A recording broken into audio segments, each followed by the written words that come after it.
L'indicible est l'éternel réel. Nommé est l'origine de toute chose particulière.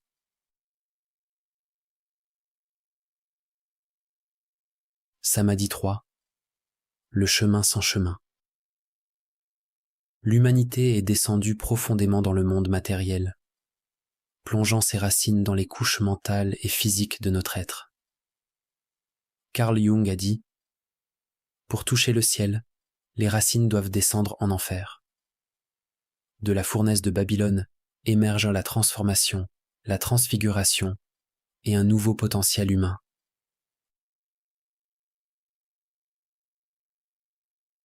Les traditions orientales disent que le lotus de l'éveil émerge à partir de la boue du samsara, à partir de la souffrance.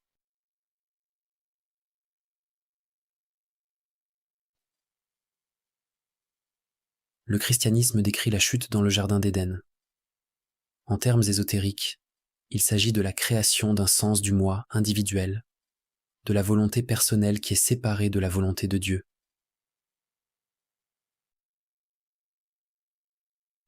En même temps que ce moi séparé, un monde extérieur de pensée apparaît, le monde de la forme qui semble séparé de ce moi limité.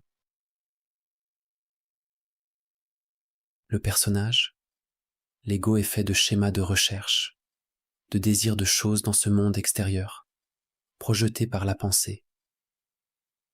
Les choses extérieures que nous désirons sont les fruits de l'arbre de la connaissance du bien et du mal, l'arbre de la dualité.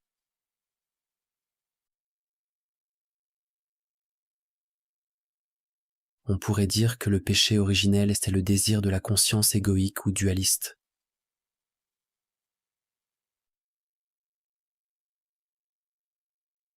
Ceci est Maya, la situation dans laquelle l'humanité se trouve actuellement.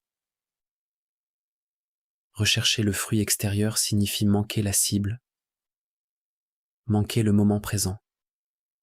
Historiquement, il y a eu occasionnellement de rares éveils, de rares floraisons de la conscience humaine. Les saints, les yogis, les sages et les gardiens de la sagesse. Mais l'humanité a maintenant une occasion unique de faire ce voyage collectivement, en masse, d'envisager et de co-créer de nouvelles réalités partagées, afin que nous redécouvrions les mondes supérieurs et nous réveillons du rêve collectif d'un moi limité. La plupart des humains vivent actuellement presque complètement identifiés avec les couches grossières physiques et mentales de leur être, sans même avoir conscience que des niveaux supérieurs existent.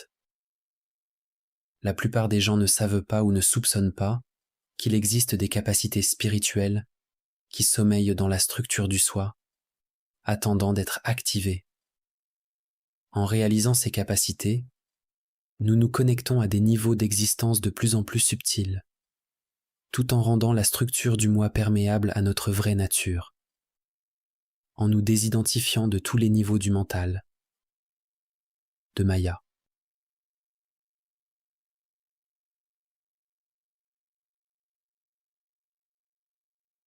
Si nous examinons les traditions spirituelles qui ont existé à travers l'histoire, nous constatons que les grands sages, les mystiques et les prophètes décrivent un continuum d'existence. Les anciens enseignements védiques décrivaient 5 koshas ou enveloppes de l'âme, s'étendant du monde physique et mental grossier, qui est le monde conditionné dans lequel la plupart des gens vivent aujourd'hui, au monde subtil qui inclut les mondes énergétiques, astral et mental supérieur, les modèles archétypaux de l'existence, et finalement au monde causal où il n'y a ni pensée ni sensation, la réalisation de la conscience primordiale, l'éveil de la conscience divine dans l'âme dissipe l'illusion de tous ces mondes, de toutes les couches de Maya. Les anciennes traditions contiennent de nombreux systèmes conceptuels et de langage qui pointent vers ce continuum allant du grossier au subtil jusqu'au causal, qu'il s'agisse du système des chakras, ou du système kosha des traditions védiques, ou des dantians du taoïsme, tous les niveaux du champ du changement sont des mayas, la spirale qui obscurcit notre véritable nature, et pourtant qui est l'expression de la vie elle-même. C'est à travers la spirale de la vie que nous faisons l'expérience de la vie humaine. Lorsque tous les niveaux de Maya sont réalisés comme étant vides de soi, ce qui devient possible est une non-dualité insondable, une union mystique au-delà de tout langage, qui inclut et transcende tous les autres niveaux.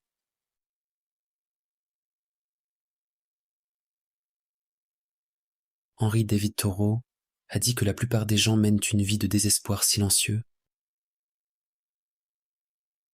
Ils partent dans leur tombe, avec leur chant encore à l'intérieur d'eux-mêmes. Leur désespoir provient d'une quête sans fin à l'extérieur d'eux-mêmes. La poursuite de choses, l'argent, le pouvoir, les relations, l'approbation des autres.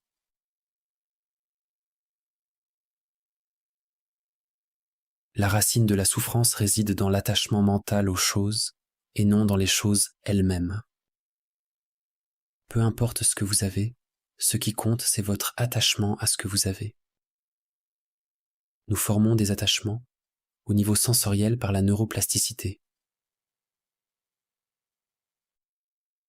Partout où l'attention est portée, les neurones s'activent et se connectent entre eux, créant un programme dans le mental, une tendance vers un schéma, ce qui constitue le mental lui-même. Lorsque nous avons une habitude inconsciente, un schéma quotidien, nous ne sommes pas réellement dépendants des choses elles-mêmes. Nous ne sommes pas dépendants des drogues, de l'alcool, du sexe, de la nourriture ou des médias, mais des sensations qu'ils produisent en nous.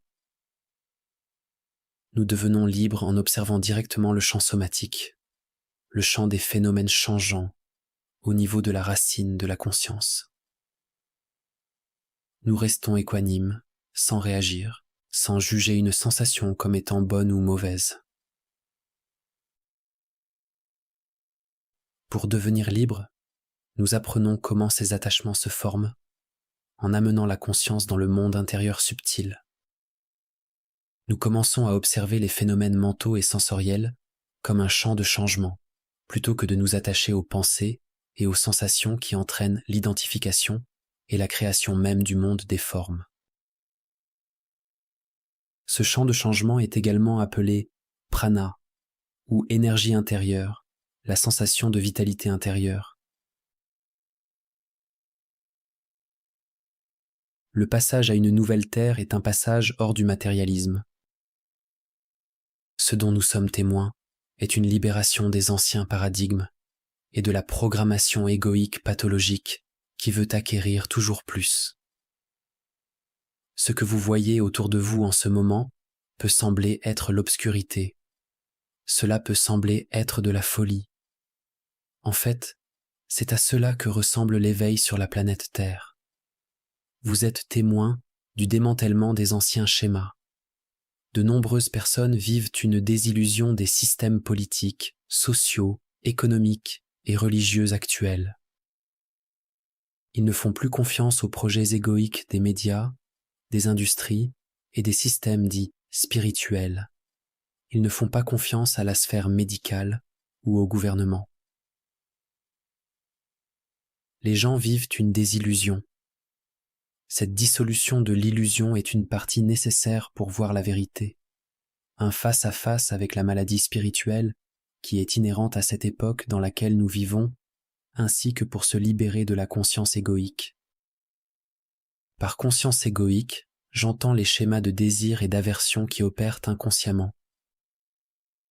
Les sankaras collectifs, ou schémas conditionnés qui créent les conditions de Maya, l'identification à nos personnages, ou à des groupes sociaux, ou à tout ce par quoi nous nous définissons.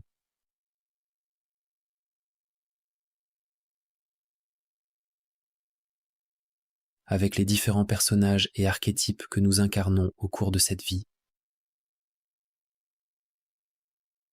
La structure du moi est une interface avec le monde, Nous ne voulons pas nous débarrasser de cette interface ou la détruire. Le chemin consiste à s'en désidentifier afin que notre sens du je, le sens de l'existence, ne soit pas lié à une forme limitée. Afin que nous ne souffrions pas lorsque le monde de la forme change.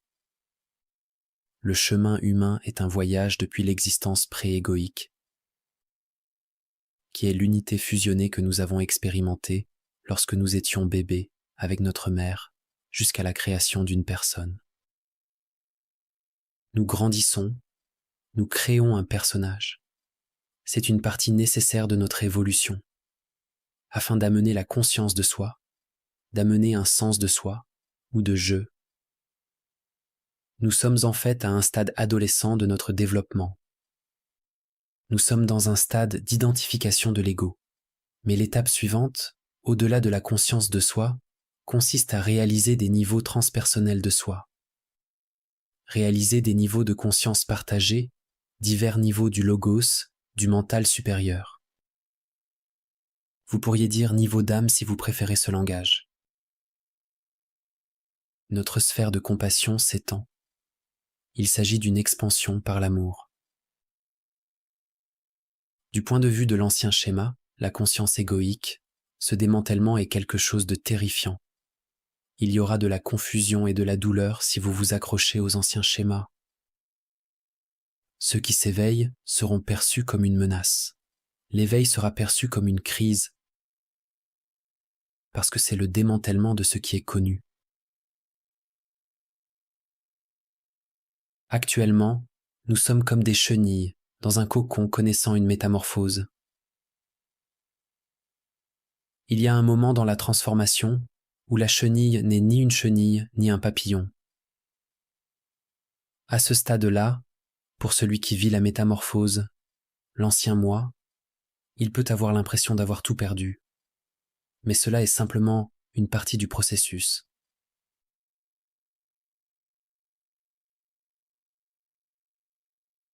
La foi est un abandon au mouvement évolutionnaire, une connaissance profonde que nous nous dirigeons vers la source.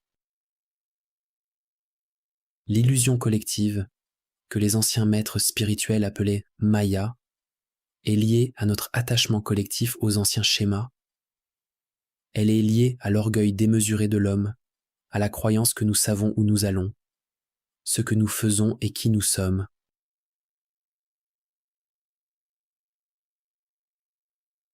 Le peintre français Paul Gauguin est célèbre pour un tableau qu'il a intitulé « D'où venons-nous ? Que sommes-nous ? Et où allons-nous » Ces trois questions requièrent une humilité. Pour découvrir ce que nous sommes, pour découvrir la vérité, nous devons d'abord reconnaître que nous ne possédons pas la vérité. Nous n'avons pas la réponse si nous voulons trouver la réponse. Il doit y avoir une véritable volonté de s'explorer et de se regarder soi-même.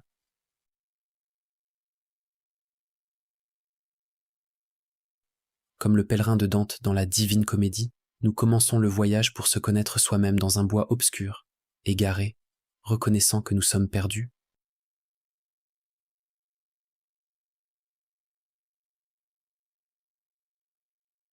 Dans les anciennes traditions védiques, les dimensions de l'être et du devenir étaient représentées par Shiva et Shakti.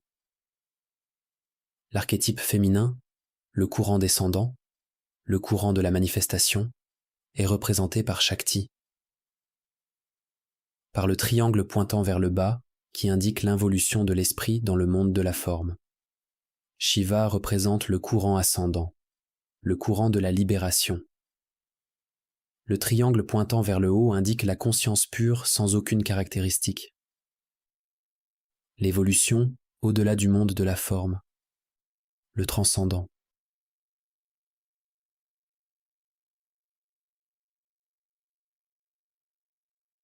Tant que nous agissons dans le monde dualiste, identifié au mental limité, ces deux courants constituent le chemin sans chemin. Nous œuvrons au sein du courant de la manifestation et du courant de la libération, faire et non faire, habitant à la fois le temporel et l'intemporel. lorsque ces deux dimensions sont jointes dans une union divine, réalisée comme étant une, cela est samadhi. Lorsqu'elles sont unies, elles représentent l'équilibre et la coexistence de ces deux dimensions, comme l'étoile de David ou le symbole Anahata, qui est l'ancien symbole représentant le cœur spirituel, le son inaltéré, la source transcendante de l'homme primordial qui fait danser l'univers.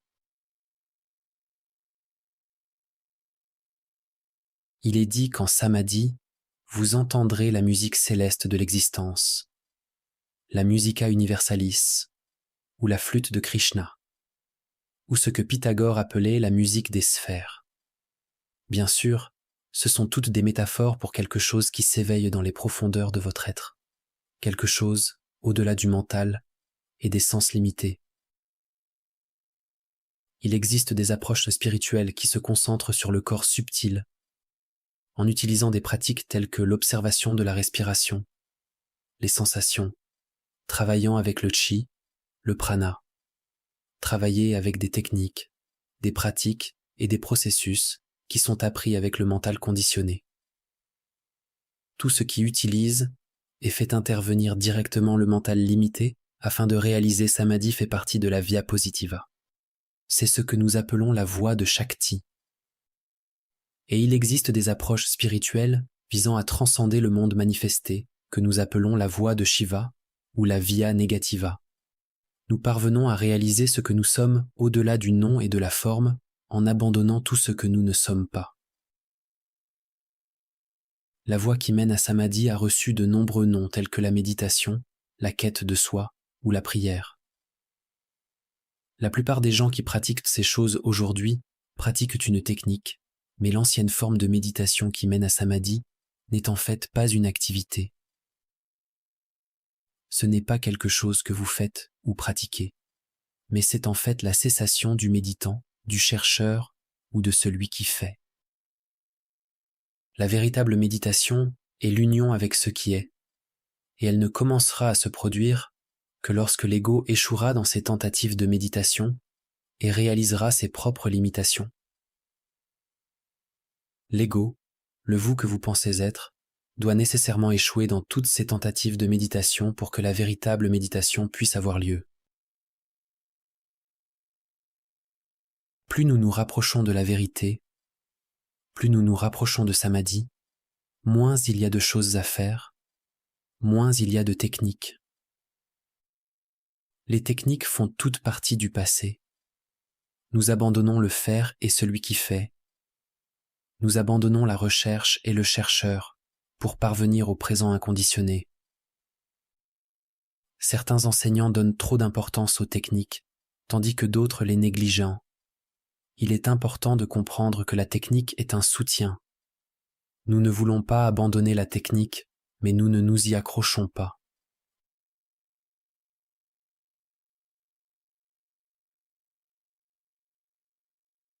La voie qui a le plus fait ses preuves pour réaliser Samadhi est de se consacrer à de longues périodes de pratique spirituelle. Que vous appeliez cette pratique méditation, la quête de soi ou prière, il y a une vérité à laquelle il faut s'éveiller. Le yogi et sage Patanjali, qui a compilé les sutras du yoga il y a 2500 ans, a enseigné que le but global du yoga vise à mettre fin au tourbillon du mental. On pourrait dire qu'il s'agit de la cessation du karma, la cessation des schémas inconscients profonds qui gouvernent nos vies.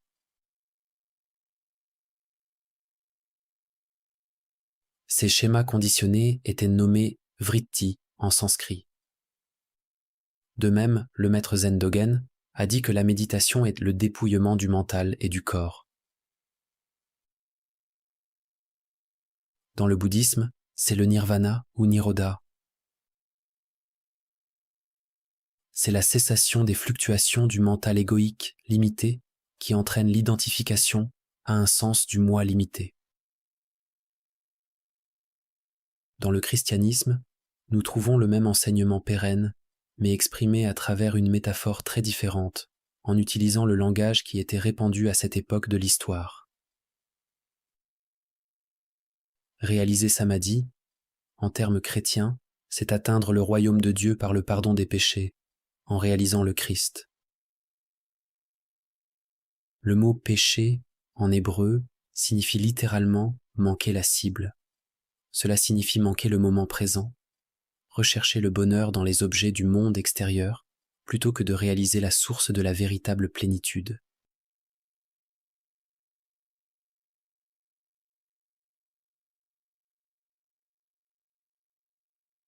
Venir dans le maintenant, dans l'instant présent, c'est apprendre à renoncer aux préférences du mental conditionné. Consumer les états opposés en restant non réactif à tout ce qui apparaît dans le champ du changement. Méditer, c'est consumer le moi conditionné, ou on pourrait dire libérer l'énergie du moi conditionné. Cette vérité se trouve dans l'évangile de Thomas qui déclare « Si vous faites sortir ce qui est en vous, ce que vous faites sortir vous sauvera.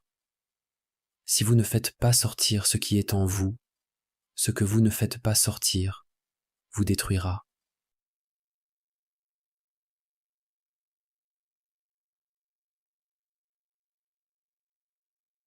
Une montagne peut être accessible par de nombreux chemins. Nous pouvons aller tout droit au sommet, ou parfois, il est préférable de prendre une route en spirale. Mais au sommet, la vue est toujours la même, quel que soit le chemin que vous prenez.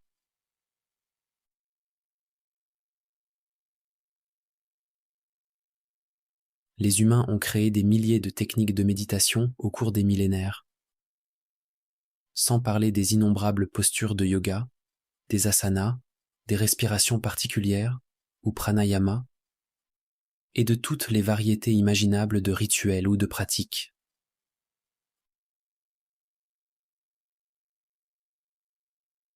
Si la méditation n'est qu'une cessation, ou le fait de s'arrêter, s'il s'agit simplement de revenir à l'immobilité, alors pourquoi avons-nous besoin de tant de techniques pour y parvenir ? Pourquoi ne pouvons-nous pas simplement nous asseoir et attendre que notre bout se dépose, comme on l'enseigne dans le zen ? La vérité est que nous pouvons simplement arrêter. Nous pouvons abandonner les activités de notre personnage, cependant comme l'a dit Einstein, bien que la réalité ne soit qu'une illusion, elle est persistante.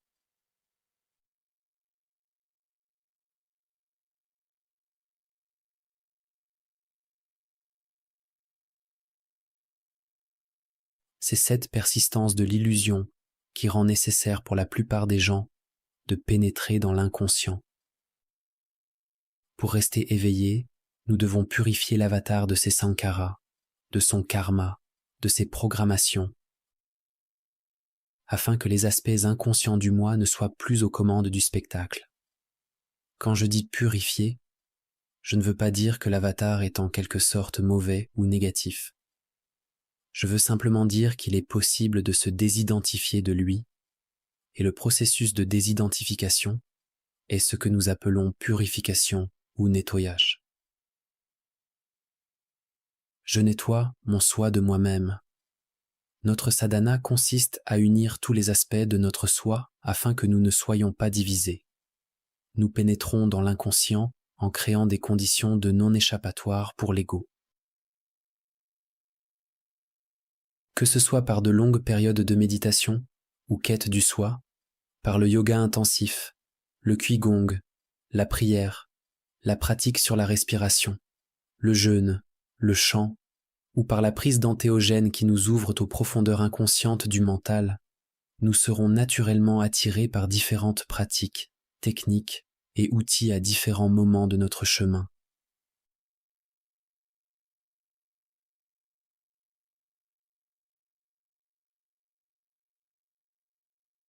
Quelle que soit la pratique ou la technique, la purification aura lieu tant que nous cultivons la présence et l'équanimité. En étant ici dans le présent et en nous abandonnant à ce qui est, nous continuons à défaire les liens karmiques qui créent l'identification avec notre avatar. Nous abandonnons le jugement de toute sensation ou pensée comme étant bonne ou mauvaise en allant toujours plus profondément dans le champ sensoriel. Nous percevons toujours des phénomènes de plus en plus subtils, devenant ainsi pleinement conscients à ce qui se manifeste au point de fusionner avec l'objet de méditation. Nous devenons la respiration. Nous devenons la posture de yoga.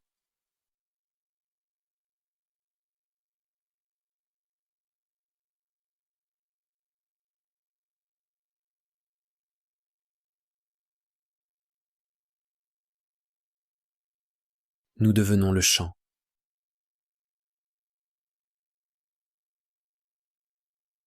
Nous devenons l'avatar. Dans tous ces cas, nous fusionnons avec le chant pranique, ce qui est nommé Savikalpa Samadhi ou Samprajnada Samadhi, qui est Samadhi avec une graine de schéma, une graine de forme, une graine de l'activité du mental conditionné, de l'activité karmique. Tant qu'il y a une graine d'attachement, d'activité mentale inconsciente, de séparation entre les mondes intérieurs et extérieurs, alors le but final ne sera pas atteint. Savikalpa Samadhi est un samadhi préliminaire, également appelé jhana, pali, ou dhyana, sanskrit. Il s'agit d'une consommation du karma au sein de la structure du moi. Une préparation énergétique du contenant pour l'éveil de notre vraie nature qui se réalise par le non-faire, par la cessation de l'activité du mental.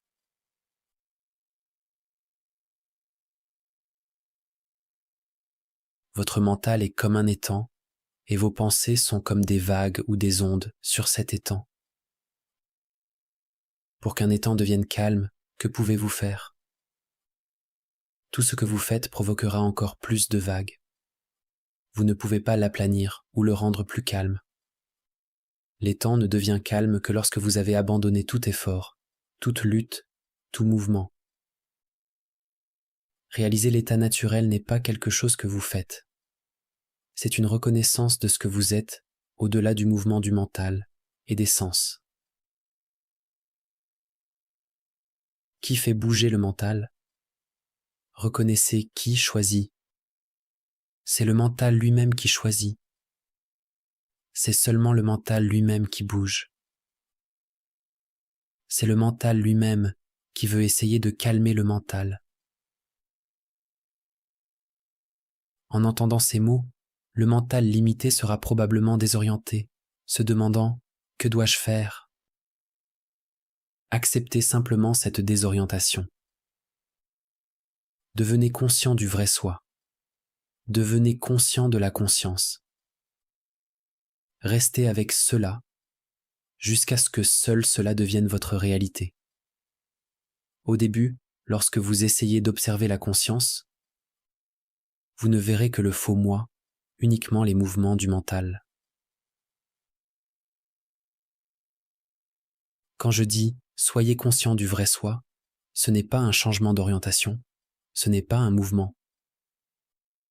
Ce n'est pas comme diriger un appareil photo vers un nouvel objet, mais c'est plutôt un abandon ou une cessation de l'intérêt ou de l'attachement au mouvement du mental.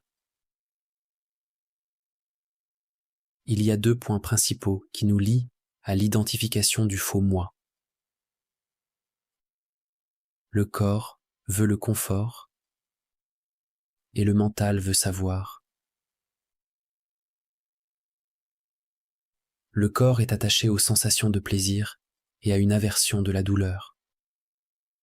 Toute sadhana ou pratique spirituelle qui mène à samadhi implique fondamentalement 2 choses. Premièrement, l'abandon de la dualité du confort et de l'inconfort, et deuxièmement, aller vers un mental qui ne sait pas. Un profond abandon intérieur, un abandon énergétique, et être présent sans penser, conscient sans choisir.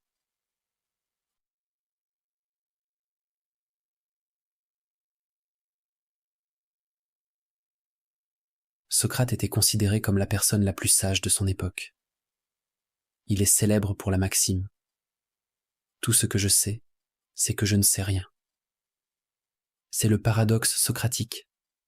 Adopter un mental qui ne sait pas, un mental de non-savoir, est la porte d'entrée vers Samadhi.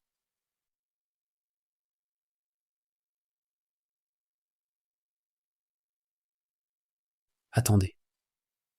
Restez immobile sans espoir, sans pensée, parce que l'espoir serait basé sur une idée et maintiendrait la circulation de l'énergie dans le mental conditionné.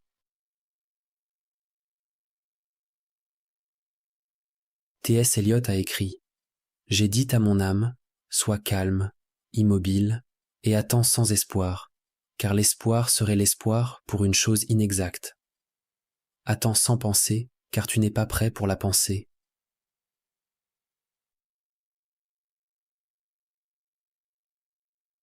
L'instant où vous avez un espoir, un but ou une pensée est l'instant où vous êtes à nouveau pris dans le mental conditionné. Dans la Divine Comédie, Dante mentionne une inscription à la porte de l'enfer. Abandonnez tout espoir, vous qui entrez ici.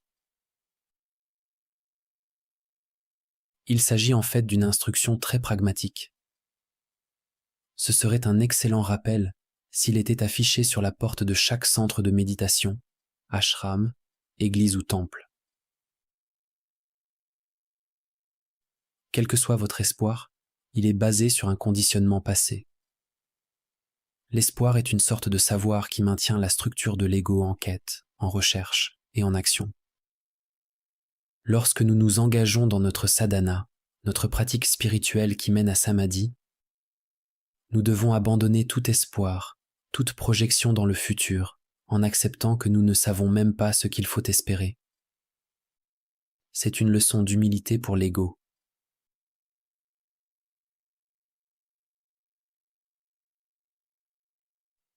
Lorsque nous abandonnons l'espoir, nous abandonnons également la peur.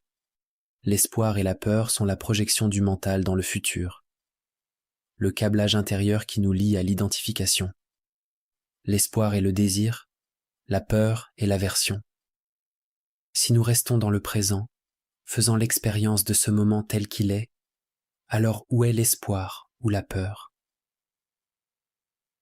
Notre tâche spirituelle consiste à aller en profondeur et à défaire les liens qui nous lient à l'identification avec notre personnage.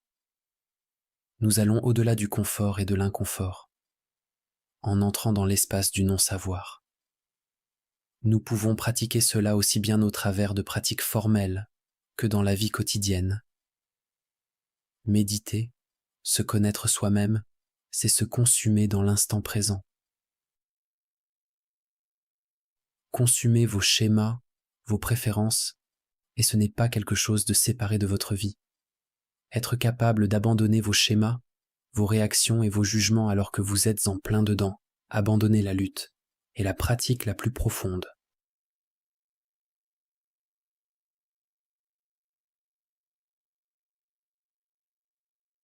C'est le seul combat que vous gagnez en abandonnant, en vous rendant, en mourant sur le champ de bataille, en montant volontairement sur la croix.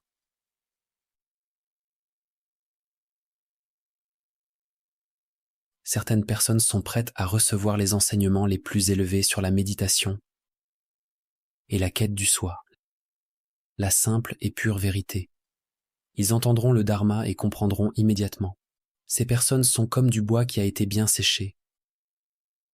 Elles sont prêtes à se consumer elles-mêmes. Elles ont juste besoin de l'étincelle.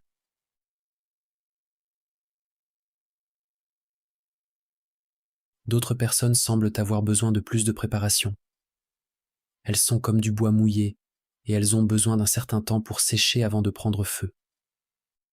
Elles ont besoin de techniques, de pratiques pour desserrer les liens de la structure du moi afin de se libérer des sankharas.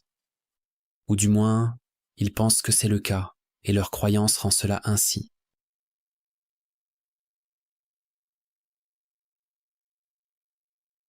Les pratiques et les techniques sont comme des soutiens. C'est comme utiliser une épine pour enlever une épine ou un schéma pour enlever un schéma. Les pratiques spirituelles, telles que la récitation de mots, la pratique d'une discipline ou tout ce qui est appris, ne sont que des imitations. C'est quelque chose de répétitif et de conditionné. Du fait que toutes les techniques sont des schémas conditionnés dans le mental, la pratique elle-même ne mènera jamais au-delà du mental, à samadhi. Vous resterez dans le schéma, dans un état robotique et répétitif. Il faut se tenir faiblement à la technique, afin de permettre à l'énergie intérieure de circuler librement. Lorsque vous devenez absorbé dans l'énergie intérieure, alors l'action conditionnée est abandonnée.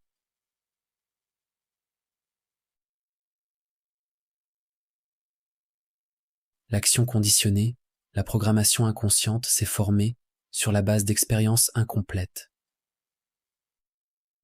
Chaque fois que nous avons une expérience incomplète, cela crée une empreinte dans le mental.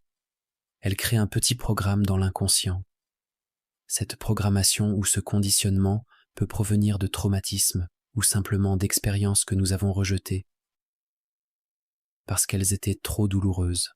Notre structure du moi est constituée d'une légion de petits programmes qui prennent naissance à partir d'expériences incomplètes. Ces empreintes de mémoire ne sont pas seulement stockées dans le cerveau, mais aussi dans les systèmes énergétiques du corps, à travers le système nerveux, les fascias et les nombreux réseaux de nadis, les méridiens. Ces programmes ont besoin d'énergie pour fonctionner. Si l'énergie est piégée dans l'inconscient, c'est comme si vous laissiez des applications ouvertes sur votre téléphone qui vident votre batterie. Notre sadhana consiste à apprendre à fermer les applications de notre téléphone. Pour devenir libre, nous amenons la conscience vers les sensations subtiles, vers le champ des phénomènes changeants, de l'énergie en nous, sans réagir à toute pensée ou émotion qui se manifeste. En abandonnant les préférences de la structure de l'ego, nous allons au-delà du confort et de l'inconfort.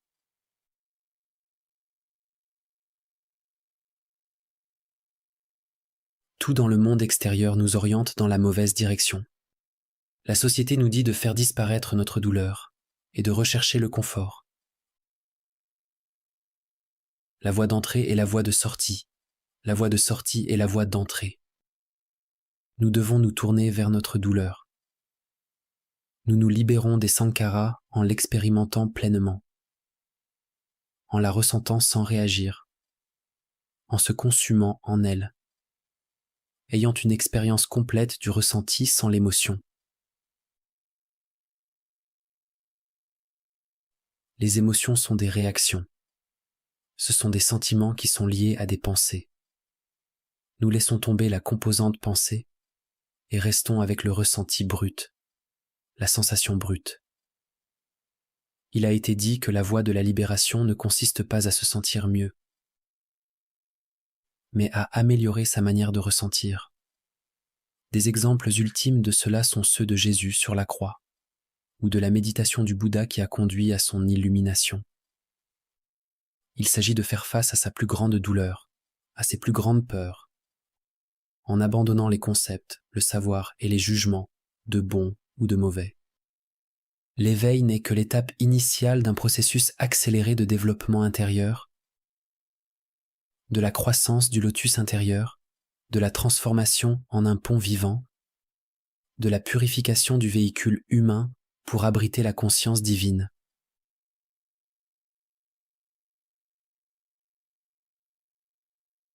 L'énergie est comme la pierre de Rosette pour les pratiques spirituelles.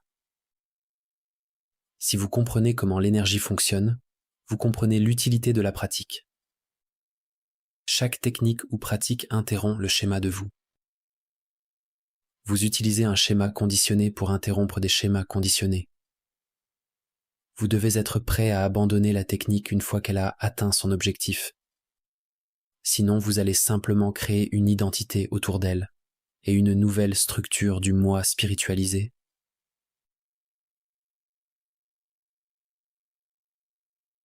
Pour atteindre les niveaux les plus profonds de la méditation, nous devons laisser tomber tout ce que nous pensons savoir sur la méditation.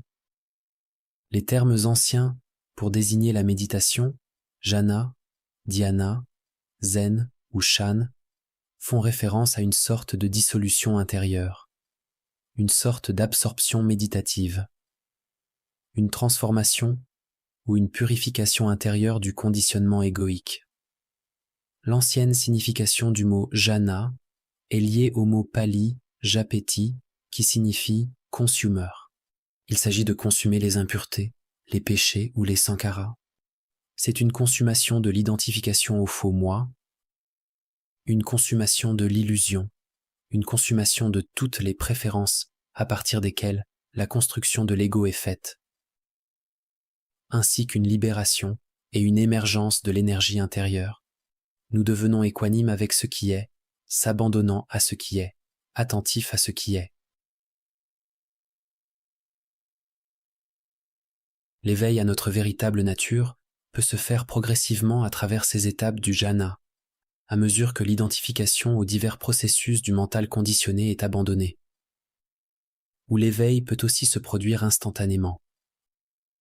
C'est ce qu'on appelle satori dans le zen.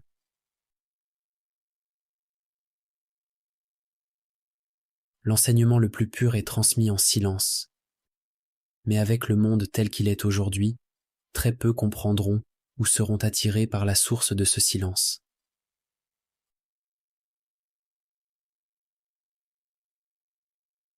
Il existe un enseignement célèbre de Bouddha Gautama appelé le sermon de la fleur.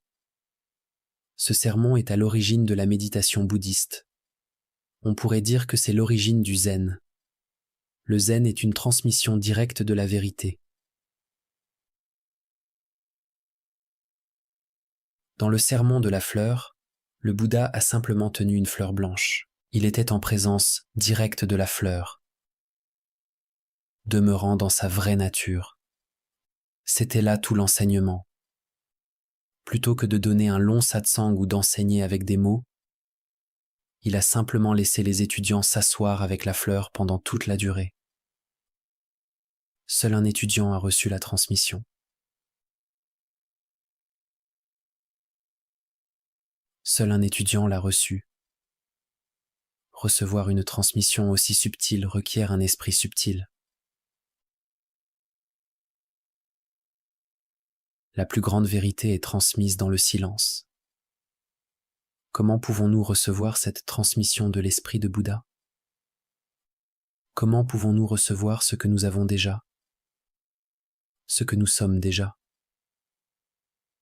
La conscience primordiale est partout, lorsque nous avons des yeux pour voir, et est nulle part en particulier.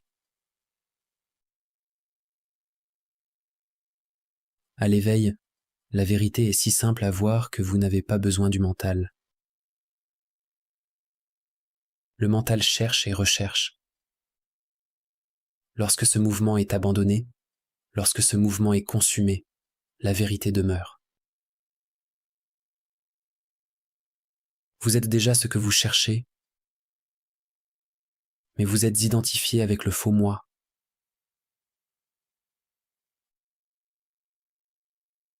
Prenez conscience de la fleur et prenez conscience de qui ou de quoi observe la fleur. Qu'est-ce qui sépare l'observateur et l'observé? La méditation ou jhana consiste à être présent ici et maintenant, sans faire intervenir les images du mental, les idées et les concepts. Si la conscience est pleinement présente, de sorte qu'il n'y ait plus de savoir, même dans l'inconscient, alors il n'y a plus d'observateur et d'observé. Il n'y a plus de relation entre vous et une chose. Il n'y a plus de fleurs et d'observateurs séparés. C'est seulement le mental limité qui voit les choses. L'activité du mental limité est la création de choses. La création de l'expérience du temps et de l'espace. La création de la dualité, de l'expérience et de l'expérimentateur. Il est possible de s'éveiller ici et maintenant à une dimension profonde du calme, de l'immobilité au-delà du mental, sans repousser le mental, mais en le laissant être exactement tel qu'il est. sans pour autant se laisser prendre dans le mental. N'essayez pas d'analyser ces mots, ce ne sont pas des concepts. Si la présence s'est réalisée elle-même en entendant ces indications, ne laissez pas le mental s'y impliquer. Dès que vous recevez la transmission, éteignez cette vidéo et restez dans la conscience en tant que conscience. Le silence est le plus grand enseignement, l'enseignement le plus pur. Le meilleur enseignement suivant est de pointer directement vers l'insondable. Cet enseignement suivant a porté de nombreux noms à travers l'histoire. Il s'agit de pointer vers le soi transcendant, la conscience pure.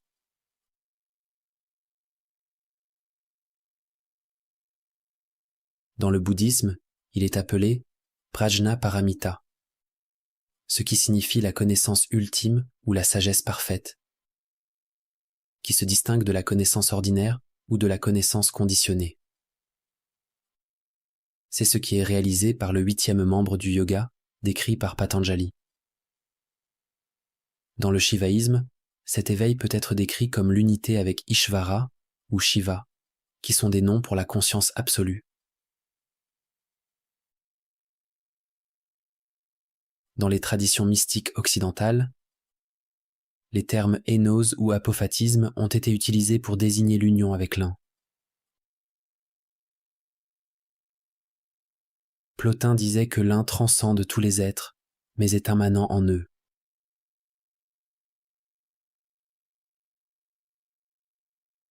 Dans le Dzogchen tibétain, il est décrit comme l'état naturel et primordial de l'être. Ils utilisent le mot Rigpa pour désigner le fondement de l'existence. Dans le soufisme, c'est le secret des secrets, réalisé par Fana, qui est l'annihilation, apprendre à mourir avant de mourir. Dans le Mahamudra, c'est le grand saut ou la grande empreinte, la réalisation de l'état naturel, la conscience primordiale, la vacuité, l'absolu, la clarté et la transparence sans racine. N'écoutez pas ces mots avec le mental, mais reconnaissez dans les profondeurs de la conscience ce vers quoi ils pointent.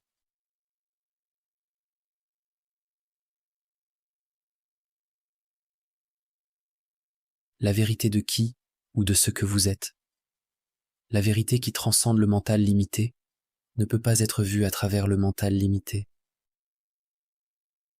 Le point immobile ne peut pas être atteint par le mouvement.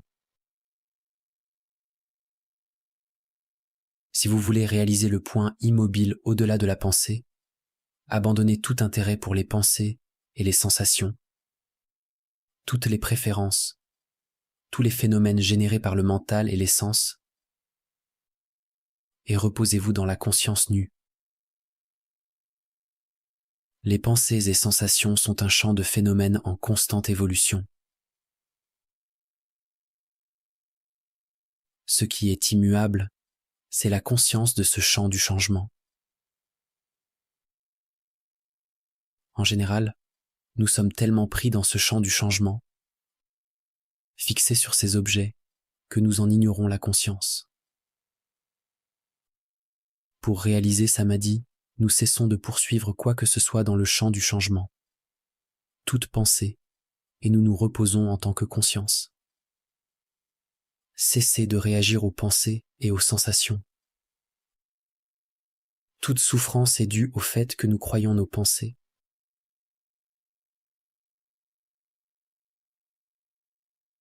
Observez l'habitude qu'a le mental de juger ou d'étiqueter toute pensée ou sensation comme étant bonne ou mauvaise. Nous permettons à chaque pensée et à chaque sensation d'être telle qu'elle est. Nous ne repoussons rien et nous ne nous laissons pas prendre par les pensées ou happer par leur contenu. De cette façon, nous nous approchons de l'absolu par la voie négative, la via negativa. Quoi que ce soit qui se manifeste, nous réalisons pas ceci, pas cela, pas ceci, pas cela. Par la via negativa, on réalise que tout ce qui se manifeste n'est pas vous. Vous réalisez que vous n'êtes rien, la sagesse du non-soi.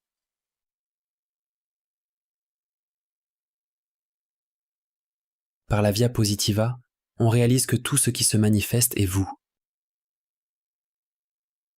Ceci est l'amour, une connexion ou fusion énergétique. Les deux vérités existent simultanément. La forme est identique à la vacuité est identique à la forme. Il y a un dicton dans le zen.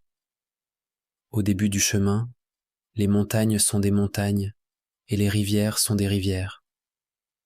Après certaines réalisations, les montagnes ne sont plus des montagnes et les rivières ne sont plus des rivières. Mais lorsque la vérité finale est révélée, les montagnes et les rivières sont.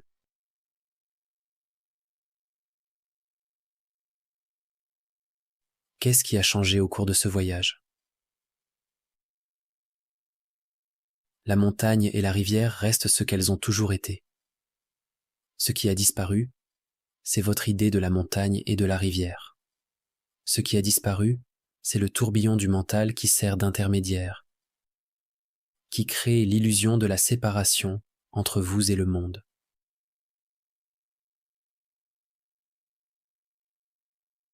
Réaliser samadhi ne consiste pas à atteindre un état extraordinaire. Il ne s'agit pas non plus de rester dans l'état d'esprit ordinaire. Seul le mental limité, le mental égoïque différencie l'ordinaire de l'extraordinaire.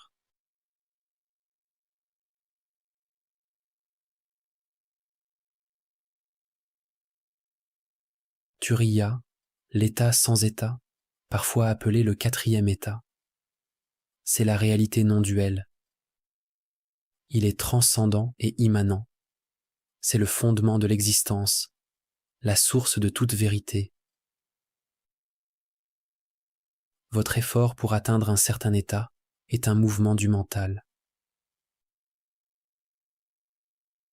Réaliser le fondement de l'existence ne signifie pas transcender le physique et demeurer dans le monde subtil ou le monde causal. Toutes ces dimensions de vous-même existent simultanément.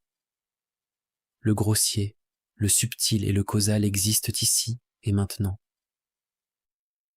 Ce n'est que le mental limité lui-même qui crée la division. Réaliser samadhi, ce n'est pas essayer d'atteindre quelque chose. C'est renoncer à tout intérêt pour les pensées, tout en restant pleinement attentif, pleinement conscient, pleinement éveillé, sans réagir, sans faire, sans bouger le mental, sans supprimer le mental. Être conscient, être pleinement attentif à ce qui se passe, sans l'intermédiaire du conditionnement égoïque, sans concept, sans contrôle, manipulation ou distorsion, sans le filtrage du mental limité, c'est être présent sans choisir. Présent sans choisir, et donc sans quelqu'un qui choisit. On pourrait appeler cela un esprit miroir, l'esprit du débutant sans mémoire ni passé.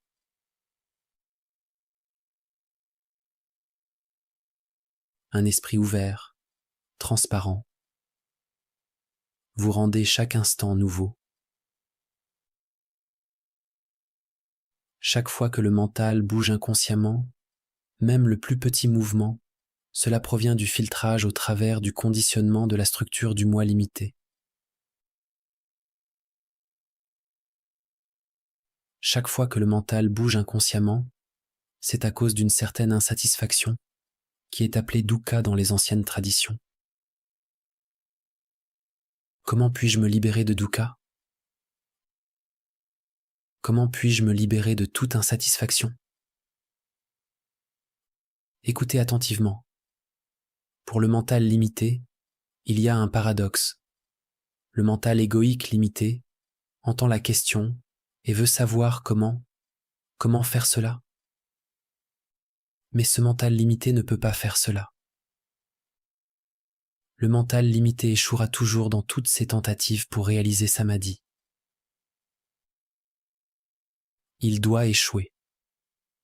Le mental limité ne peut pas s'éveiller. La conscience primordiale se réveille de son identification avec le mental limité. Le mental limité échouera toujours dans ses tentatives pour atteindre l'immobilité parce que le mental est mouvement. Le mental lui-même est mouvement. Et ce mouvement crée l'expérience du temps et de l'espace. Il crée la séparation. C'est un processus sans fin de faire. Sur le chemin sans chemin, nous nous éveillons de l'identification avec le personnage qui fait à la reconnaissance de la dimension de l'être.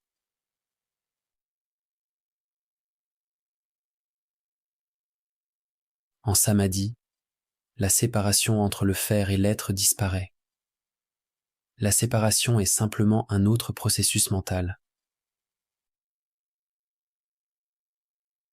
Lorsqu'il n'y a pas de pensée au sein de la structure égoïque conditionnée, il n'y a pas de problème. Le vous que vous pensez être est un processus, un mouvement constant de la pensée égoïque, une collection de schémas et de préférences. Ce vous doit mourir. Le schéma pathologique du vous doit prendre fin pour que samadhi puisse être réalisé. Laissez-vous imprégner par cela.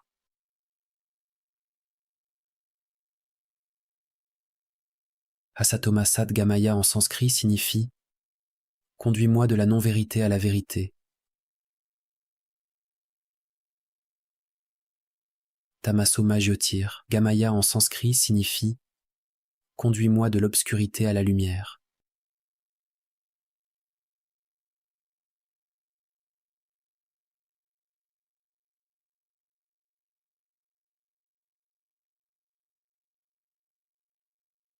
S'éveiller, c'est voir la nature de la souffrance humaine, de la condition humaine. C'est la reconnaissance de qui ou de quoi souffre.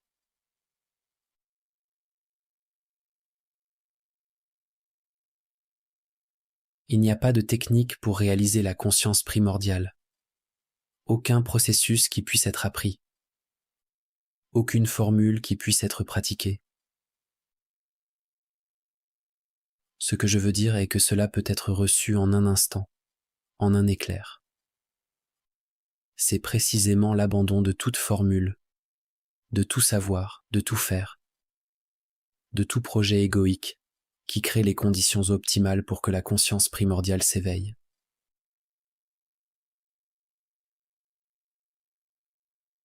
Si j'essaie de vous dire comment être conscient, alors vous allez prêter attention à mes paroles ou faire quelque chose que je vous ai dit, plutôt que d'être conscient de ce qui se passe réellement dans le moment présent. Vous devez devenir si conscient à ce qui est, si intime avec l'existence au point qu'il n'y a pas de préférence, pas de moi ou de je en elle. Vous habitez, vous fusionnez la conscience avec ce qui se passe.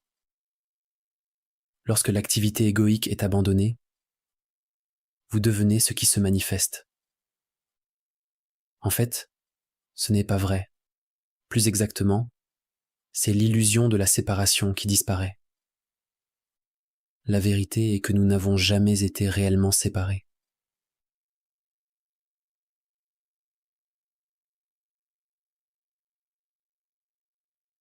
Les maîtres spirituels ont donné l'instruction suivante pour atteindre samadhi. Sois immobile, calme, et sais. Sois immobile et connais le véritable soi, la conscience primordiale au-delà du nom et de la forme. Sois immobile et sais que tu es Dieu, le vrai soi, la nature de Bouddha. Que signifient exactement ces mots ? Qu'est-ce qui devient immobile ? Il est évident que le corps physique ne peut pas devenir complètement immobile, existant dans le temps et l'espace, car l'espace-temps est lui-même mouvement. L'espace-temps est le mental. L'univers est un grand mental ou logos. Le premier principe hermétique est que le tout est mental, l'univers est mental. Si l'univers est mental et que le mental est mouvement, comment puis-je être immobile et savoir? Comment pouvez-vous rester immobile sur un globe qui tourne à 1600 km à l'heure autour de son axe, qui tourne à 107 000 km à l'heure autour du Soleil, qui se déplace à 800 000 km à l'heure autour de la galaxie, et à des millions d'autres à travers l'univers? Votre cœur bat, les cellules bougent à l'intérieur, la nourriture se digère, le cerveau produit des ondes cérébrales, votre sang circule, l'énergie est en mouvement. Comment pouvons-nous être immobiles? Lorsque les maîtres spirituels disent « sois immobile, calme, essaie », ils doivent parler de quelque chose d'autre, quelque chose au-delà du temps et de l'espace, quelque chose au-delà du physique et du mental. Ce que signifie l'immobilité est quelque chose pour lequel nous n'avons pas de mots dans notre langage moderne. La langue sanscrite, la langue des yogis, possède des termes plus précis qui renvoient à la non-dualité. Le terme shunyata est souvent traduit par vide, immobilité ou vacuité. L'immobilité est peut-être le mot français le plus proche, mais il est inadéquat pour décrire quelque chose qui n'appartient pas à ce monde dualiste. Ce qui est en fait réalisé est la conscience primordiale qui est au-delà de l'immobilité et du mouvement, au-delà du temps. Elle est éternelle, c'est le fondement de votre être, la nature essentielle de la réalité qui ne change pas. En fait, elle est au-delà de ce qui change et de ce qui ne change pas. Lorsque notre véritable nature est réalisée, il devient évident que le silence et le bruit sont une dualité créée par le mental. L'immobilité et le mouvement sont une dualité créée par le mental.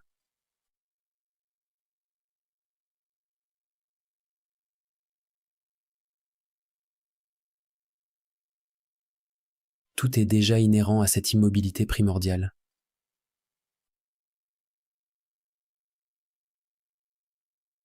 Le mouvement du monde est identique à l'immobilité. Sois immobile et sais. Sois en mouvement et sais. C'est la danse de la vacuité. Il ne s'agit pas de quelque chose de philosophique, mais d'une manière entièrement différente d'interagir avec le monde. En fait, il s'agit d'abandonner l'interface. Il s'agit d'abandonner le filtre qu'est la structure du moi et de faire l'expérience de votre vraie nature sans l'intermédiaire du mental limité. Le soi-disant monde extérieur est transcendé par la réalisation de l'immobilité, qui, lorsqu'elle est réalisée, inclut ce qu'elle transcende.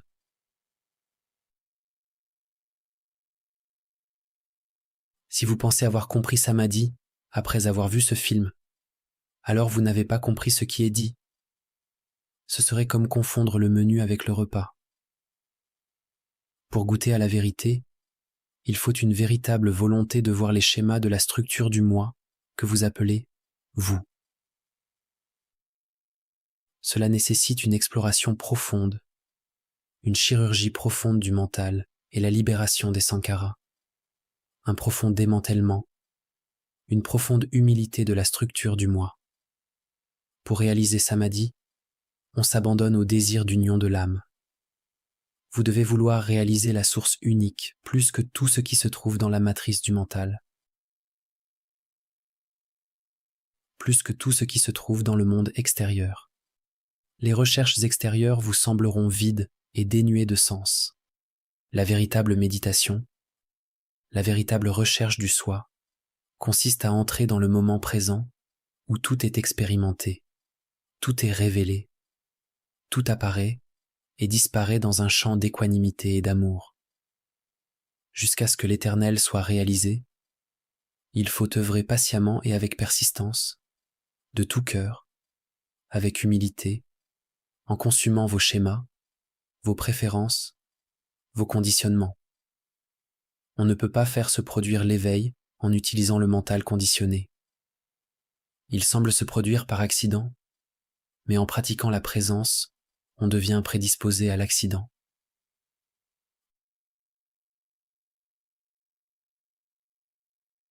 Les dernières paroles de Socrate avant son exécution étaient un avertissement pour le monde entier.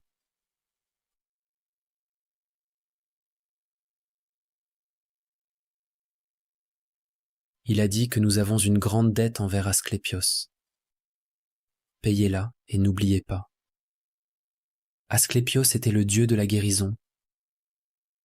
Et vous connaissez peut-être le bâton d'Asclépios, qui est un bâton entrelacé d'un serpent.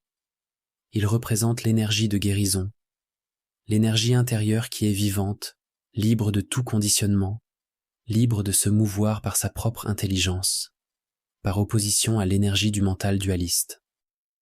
Au cours des premiers siècles avant Jésus-Christ, le symbole d'Asclépios a été apposé sur certaines des premières pièces de monnaie produites en masse dans la Grèce et la Rome antique. Et il s'est transformé en ce que nous appelons aujourd'hui le symbole du dollar. C'est un ancien rappel, caché à première vue, un rappel qu'un échange d'argent est un échange d'énergie.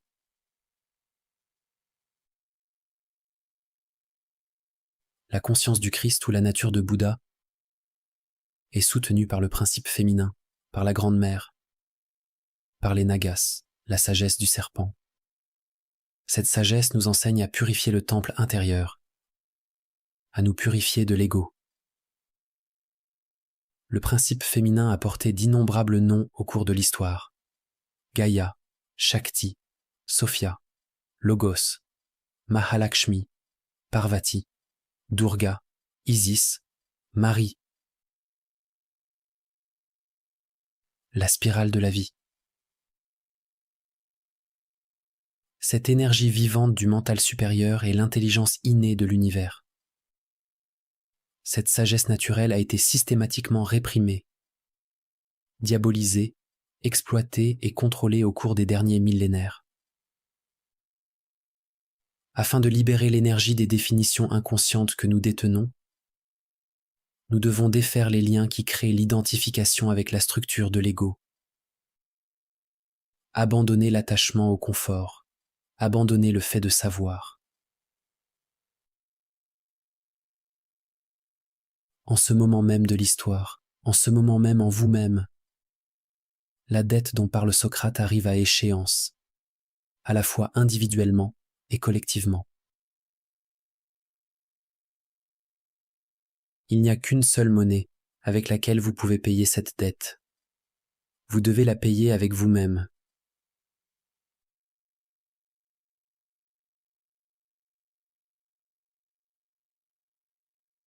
Lorsque nous libérons notre énergie intérieure, notre vitalité intérieure, emprisonnée dans des structures de pensée pathologiques, elle devient libre pour nous connecter à des niveaux du mental supérieur. L'énergie est ce qui nous relie tous. Un autre nom pour cette énergie est l'amour. Tous les vrais maîtres spirituels disent que l'amour est la vraie religion. L'amour est la religion du futur. Il ne peut être institutionnalisé, systématisé ou conditionné. L'amour est inséparable de la réalisation de l'unique conscience primordiale. Aimer, c'est être avec un. À l'aube, la brise a des secrets à vous révéler. Ne vous rendormez pas. Vous devez demander ce que vous voulez vraiment. Ne vous rendormez pas. Les gens vont et viennent sur le seuil de la porte où les deux mondes se touchent. La porte est ronde et ouverte.